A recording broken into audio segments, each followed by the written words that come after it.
కస్టడీలోకి తీసుకొని విచారించాలంటూ చూస్తున్న సిట్ అధికారులు. ఫోన్ ట్యాపింగ్ కేసులో కీలక పరిణామం చోటు చేసుకుంది. ప్రధాన నిందితుడు ఎస్ఐబి మాజీ చీఫ్ ప్రభాకర్ రావు విచారణ నేపథ్యంలో సిట్ అధికారులు గురువారం ఢిల్లీకి వెళ్లారు.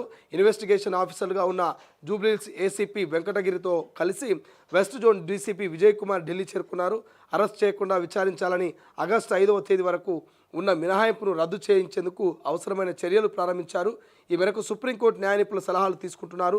విచారణలో ప్రభాకర్ రావు సరైన సమాచారం ఇవ్వడం లేదని, ఇందుకు సంబంధించి స్టేటస్ రిపోర్ట్తో సుప్రీంకోర్టును ఆశ్రయించేందుకు చర్యలు చేపట్టినట్టు తెలిసింది. ఇందులో భాగంగానే ఢిల్లీకి వెళ్ళినట్టుగా సమాచారం. అంటే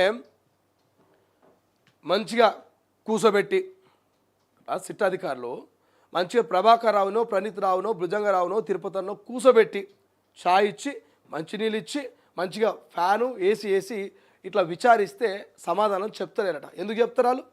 చెప్తారా? 3 నుంచి 4 వేల మంది ఫోన్లను రహస్యంగా విని, వాళ్ళ కుటుంబాలలో మాట్లాడుకున్నటువంటి ముచ్చట్లన్నీ రహస్యంగా విని, కొంతమంది పొలిటికల్ లీడర్లని బ్లాక్మెయిల్ చేసి, వ్యాపారవేత్తల్ని బ్లాక్మెయిల్ చేసి కోట్ల రూపాయలు సంపాదించుకున్న ప్రభాకర్ రావో, ప్రణీత్ రావో మీరు ఏసీ ఫ్యాన్ వేసి మంచిగా మంచినీళ్ళు ఇచ్చి షాయి ఇచ్చి విచారణ చేస్తే వాళ్ళు చెప్తారా ముచ్చట? సో పోలీసు వాళ్ళు కూడా అందుకే స్టైల్ మార్చే ఆలోచనలో ఉన్నారట.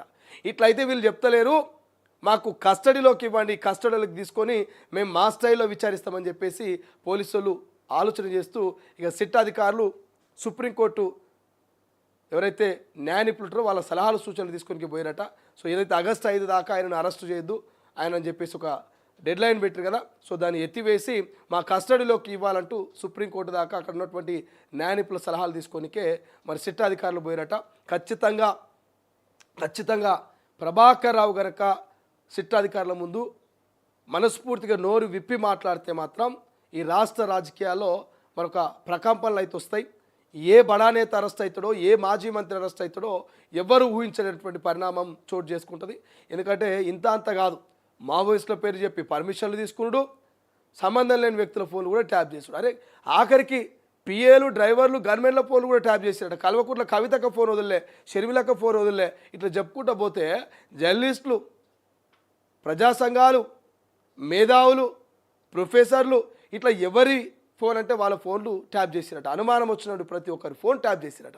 సో మరి ఇటువంటి వాళ్ళకు పాప మూకేనే పోదు కదా. ఇంతమంది ఉసురు ముట్టి మరి కుక్క సాగు చావాల్సిందే కదా.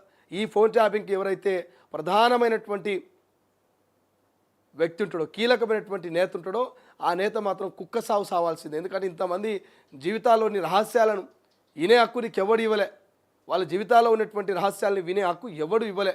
మనం వాళ్ళ జీవితాల్లోకి చొరబడి వాళ్ళ రహస్యాలను తెలుసుకొని వాళ్ళని బ్లాక్మెయిల్ చేస్తే నీకు కుక్క సావే అని చెప్పేసి చాలామంది శాపనార్థాలు పెడతారు. చూద్దాం ఏమవుతుందో ప్రభాకర్ రావుకు సంబంధించి. మరి సుప్రీం న్యాయ నిపుణులు ఎటువంటి సలహాలు ఇస్తారు, ఏం చేస్తారు అనేది మనం చూడాల్సినటువంటి అవసరం కనబడుతుంది. రైట్.